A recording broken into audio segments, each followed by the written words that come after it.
Hello दोस्तों, welcome to unique exam point. तो दोस्तों, आज हम डिस्कस करने वाले हैं 19 मई से रिलेटेड सभी इम्पोर्टेंट करंट अफेयर्स।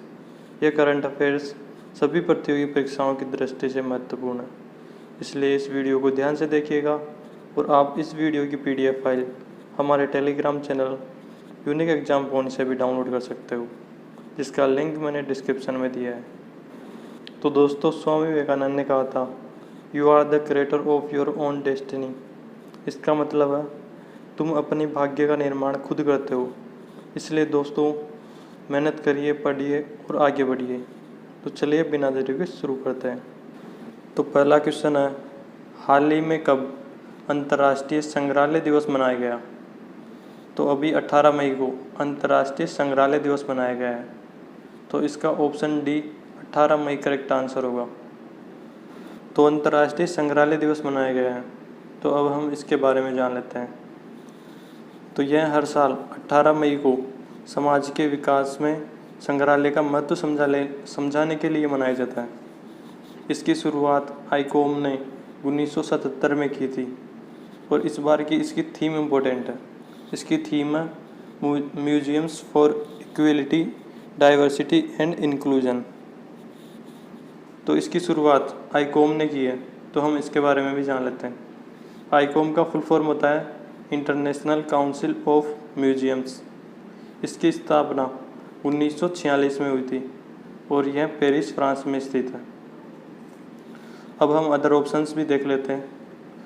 तो 15 मई को अंतर्राष्ट्रीय परिवार दिवस मनाया गया, 16 मई को अंतर्राष्ट्रीय प्रकाश दिवस मनाया गया और 17 मई को विश्व संचार दिवस मनाया गया और 17 मई को ही वर्ल्ड हाइपरटेंशन डे मनाया गया, जिसकी शुरुआत 2005 में वर्ल्ड हाइपरटेंशन लीग द्वारा की गई थी और इसकी शुरुआत उच्च रक्तचाप और इसकी चुनौतियों के बारे में जागरूकता फैलाने के लिए की गई और इसकी भी थीम इम्पोर्टेंट है।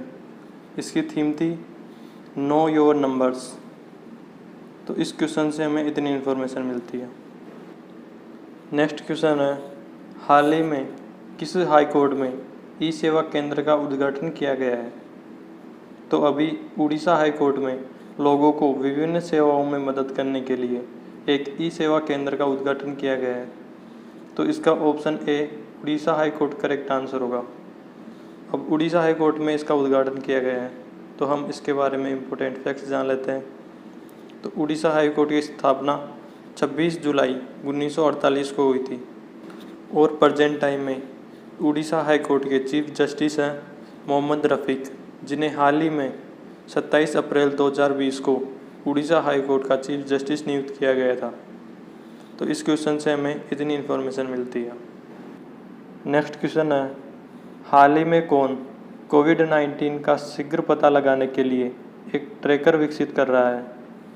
तो अभी IIT Madras incubated startup Muse Wearables के साथ मिलकर त्वचा का तापमान, हृदय की गति और रक्त ऑक्सीजन संतृप्ति की सेंसिटिविटी के साथ एक हाथ में पहने जा सकने वाला ट्रैकर विकसित कर रहा है।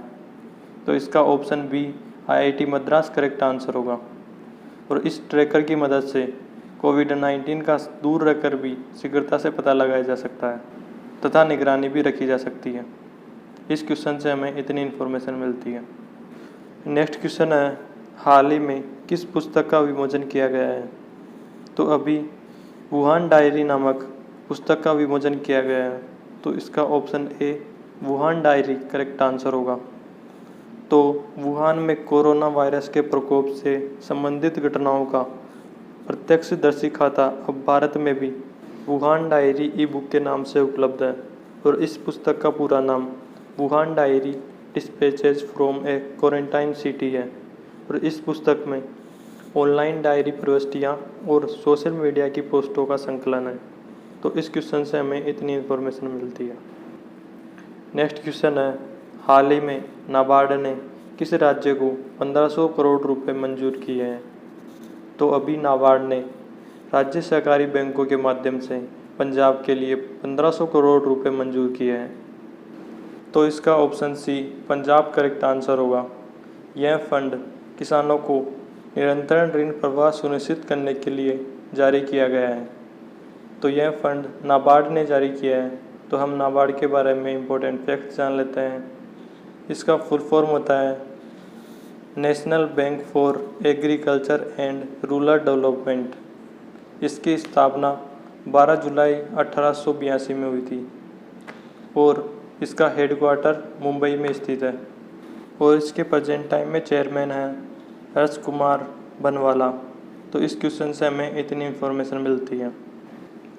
नेक्स्ट क्वेश्चन है, हाल ही में किसने इजराइल के प्रधानमंत्री के रूप में शपथ ली है? तो अभी लिकट पार्टी के बेंजामिन नेतन्याहू ने अपने राजनीतिक करियर के 5वें कार्यकाल के लिए फिर से इजराइल के प्रधानमंत्री के रूप में शपथ ली है। तो इसका ऑप्शन ए बेंजामिन नेतन्याहू करेक्ट आंसर होगा। तो अभी इजराइल की लिकट पार्टी ने ब्लू एंड वाइट पार्टी के साथ अपने 508 दिन चले मतभेद को दूर कर सरकार बनाई है। तो इसमें ब्लू एंड वाइट पार्टी के अध्यक्ष बेनी गेट्स ने वैकल्पिक और भावी प्रधानमंत्री की शपथ भी ली है। तो इस क्वेश्चन से हमें इतनी इन्फॉर्मेशन मिलती है। नेक्स्ट क्वेश्चन है, हाल ही में किस राज्य ने चरण पादुका अभियान की शुरुआत की है? तो अभी मध्य प्रदेश सरकार ने राज्य से गुजरने वाले प्रवासी मजदूरों के लिए चरण पादुका अभियान की शुरुआत की है।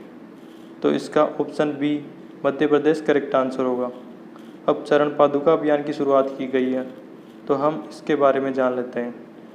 इस अभियान के तहत नंगे पैर जाने वाले प्रवासी मजदूरों को उनके दर्द को कम करने के लिए जूते और चप्पल प्रदान किए जाएंगे। और इस अभियान की शुरुआत इंदौर के राव पुलिस स्टेशन से की गई है। तो इस अभियान की शुरुआत मध्य प्रदेश सरकार ने की है। तो हम मध्य प्रदेश के बारे में कुछ इम्पोर्टेंट फैक्ट्स जान लेते हैं। मध्य प्रदेश की राजधानी है भोपाल और यहाँ के मुख्यमंत्री हैं शिवराज सिंह चौहान और यहाँ के प्रेजेंट टाइम में गवर्नर हैं लालजी टंडन। तो इस क्वेश्चन से हमें इतनी इन्फॉर्मेशन मिलती है। नेक्स्ट क्वेश्चन है, हाल ही में रक्षा सीमा में FDI को कितना प्रतिशत तक बढ़ा दिया गया है? तो अभी वित्त मंत्री निर्मला सीतारमण ने 16 मई को रक्षा क्षेत्र में प्रत्यक्ष विदेशी निवेश मतलब फॉरेन डायरेक्ट इन्वेस्टमेंट की लिमिट 74% करने की घोषणा की है। तो इसका ऑप्शन बी 74% करेक्ट आंसर होगा। यह लिमिट पहले 49% थी लेकिन अब इसे बढ़ाकर 74% कर दिया गया है, जिससे कि रक्षा सीमा में विदेशी निवेश को बढ़ाया जा सके। और अभी कोरोना महामारी के बीच इससे भारतीय अर्थव्यवस्था को भी मजबूती मिलेगी। तो इस क्वेश्चन से हमें इतनी इन्फॉर्मेशन मिलती है। नेक्स्ट क्वेश्चन है, हाल ही में पृथ्वी का सबसे गर्म ढाल ज्वालामुखी किसे घोषित किया गया है? तो अभी मेनोआ में हवाई विश्वविद्यालय के शोधकर्ताओं की एक टीम ने पाहनो को सबसे बड़ा और सबसे गर्म ढाल ज्वालामुखी घोषित किया है। तो इसका ऑप्शन ए पाहनो करेक्ट आंसर होगा। इससे पहले मोना ओला दुनिया का सबसे बड़ा ढाल ज्वालामुखी था। और यदि ज्वालामुखी को भारत से रिलेट करें तो अभी भारत में केवल एक ही सक्रिय ज्वालामुखी है और इसका नाम है बेरन। तो इस क्वेश्चन से हमें इतनी इन्फॉर्मेशन मिलती है। नेक्स्ट क्वेश्चन है, हाल ही में किस देश में लॉकडाउन को 31 मई तक बढ़ा दिया गया है? तो अभी भारत में 18 मई को ख़त्म होने वाले तीसरे चरण के लॉकडाउन को बढ़ाकर 31 मई कर दिया गया है। तो इसका option C Bharat correct answer होगा। लेकिन इस चौथे चरण के लॉकडाउन में लोगों को अलग अलग जोन के हिसाब से अलग अलग छूट मिलेगी। तो इस क्वेश्चन से हमें इतनी इन्फॉर्मेशन मिलती है। नेक्स्ट क्वेश्चन है, हाल ही में NRAI ने अपने टेक प्लेटफॉर्म के निर्माण हेतु किसके साथ करार किया है?